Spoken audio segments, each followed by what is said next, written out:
देखिए, अरशद मदनी जो हैं जमीयत उलमा हिंद के अध्यक्ष, वो हाई कोर्ट गए थे, उनकी पिटीशन थी। उस पर कल हाई कोर्ट के आदेश पे हमने उनके जो वकील थे कपिल सिब्बल, उनको स्क्रीनिंग करा दी थी।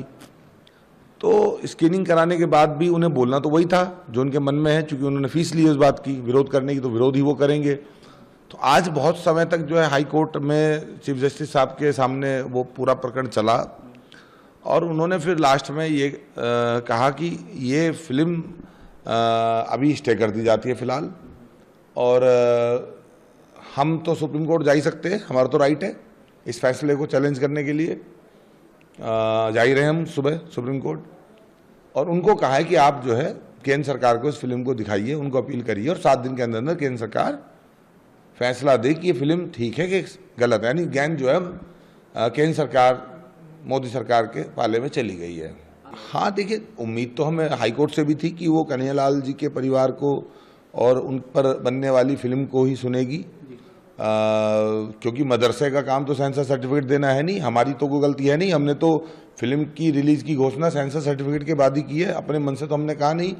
और एक प्रोड्यूसर होता है, उसका पूरा देश में दुनिया में रिलीज थी 11 तारीख को, लाखों लोग टिकट भी खरीद चुके हैं।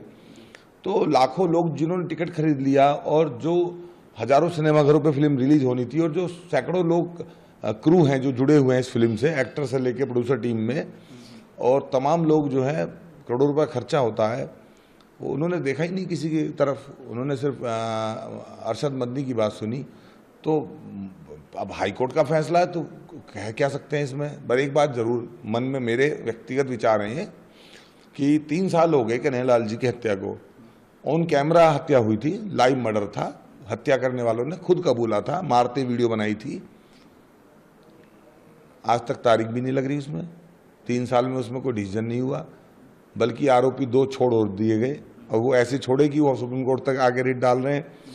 तो कन्हैयालाल जी का जो बहता हुआ खून था राजस्थान की सड़कों पे, उस पर तो 3 साल में भी फैसला नहीं कर पाई कोर्ट, और उनके ऊपर जो फिल्म बन रही थी उनका दर्द दिखाने के लिए, उस पर 3 दिन में ही जो है फैसला कर दिया। तो अब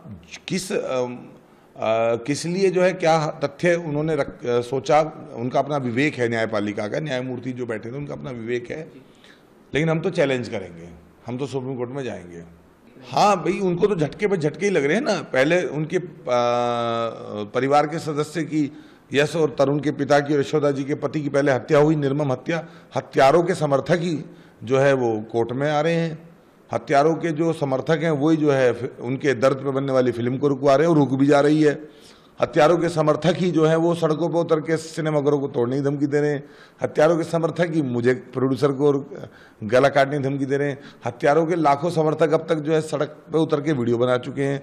हत्यारों के लाखों समर्थक जो हैं अब तक ये कह चुके हैं कि हमारा सिस्टम है, इकोसिस्टम है, हम इस फिल्म को रोक देंगे, और आज रुक भी गई।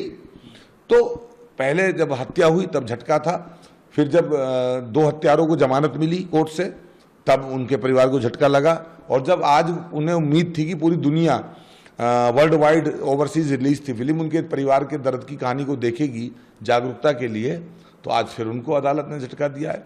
तो वो तो दुधारी तलवार झेल ही रहे हैं, हत्यारों की भी तलवार झेल रहे हैं, और जो उन्हें उदासीनता मिल रही है, न्यायपालिका ने 170 गवाहों में अब तक 7 गवाहों की भी वो नहीं की है, क्या बोलते हैं, गवाही नहीं की है। तो जब 3 साल में 7 गवाहों की भी गवाही नहीं हुई है, तो 170 गवाहों की गवाही के लिए तो 50 साल भी लग सकते हैं, 60 साल भी हो सकता है। जो न्याय मांग रहे हैं उनकी पत्नी, जब तक वो भी चल बसें, बच्चे भी बूढ़े हो जाएं,